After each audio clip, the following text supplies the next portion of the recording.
really want me on the team. What's your approach to recruiting? You want first place, come play with me. You want second place, go somewhere else. Like, I would watch Magic play. I'd watch Michael play. And I would see them do these unbelievable things, and I'd say, you know, can I get to that level? I don't know, but let's find out.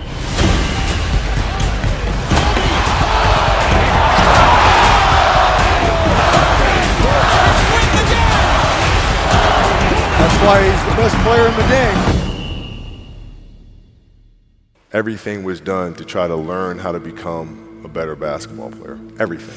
Everything. And so when you have that point of view, then literally the world becomes your library to help you to become better at your craft. So because you know what you want, the world's giving you exactly the information you need to become better at it. Because you know what you're looking for.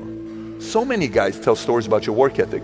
Yeah. What was really your work ethic like, and for how long did you stay disciplined? Well, I mean, every day. I mean, since 20 years. I mean, it was an everyday process, and trying to figure out strengths and weaknesses. For example, jumping ability. Man, my vertical was a 40, it wasn't a 46 or a 45. My hands are big, but they're not massive. Right? So you got to figure out ways to strengthen them so your hands are strong enough to be able to palm a ball and do the things that you need to do. Quickness, I was quick, but not insanely quick. I was fast, but not ridiculously fast. Right? So I had to rely on skill a lot more. I had to rely on angles a lot more. I had to study the game a lot more. And but I enjoyed it though. So like from the time I can remember when I started watching the game, I studied the game, and it just never changed. It's a good separation for me, emotionally, to be able to put myself in a place where at practice or when I'm training or during games, I switch my mind to something else. I switch my mode into something else, right? For me, it's the equivalent of Maximus, Decimus, Meridius, and Gladiator picking up the dirt, smelling the dirt. It's go time, right? So that was my mental switch. It was like an actor getting ready for a film. You got to put yourself in that cage. When you're in that cage, you are that character. And then when you leave there, it's something completely different. But when I'm in that cage, bro, don't touch me, don't talk to me. Just leave me alone. How did you get mentally and emotionally so strong where it doesn't bother you? Well, you got to look at the reality of the situation. Like for me, it's not, you kind of got to get over yourself.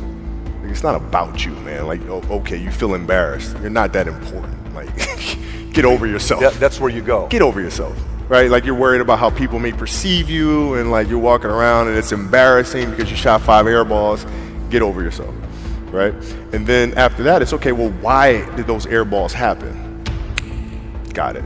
High school, year before, we played 35 games, max, right? Week in between, spaced out, plenty of time to rest. In the NBA, it's back to back to back to back to back to back to back. I didn't have the legs. So you look at the shot, every shot was online. Every shot was online, but every shot was short. Right? I got to get stronger. I got to train differently. The weight training program that I'm doing, I got to tailor it for an 82-game season so that when the playoffs come around, my legs are stronger and that ball gets there. So I look at it with rationale and say, okay, well, the reason why I shot air balls is because my legs aren't there. I go, well, next year they'll be there. That was it. Done.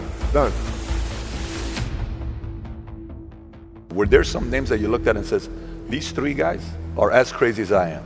At the time, I deal with what I've referred to as Goat Mountain. I went to Goat Mountain, and I talked to Magic, Michael, Bird, Hakeem Olajuwon, Jerry West, Oscar Robinson, Bill Russell. So I would talk to them. What did you do? What were your experiences? Michael in particular, he's become my big brother. He's been my big brother since I first came in the league. And what was that process like? So I went to them and started understanding the ins and outs of the game, and how they approach things and their level of detail and obsessiveness, and that's what I did.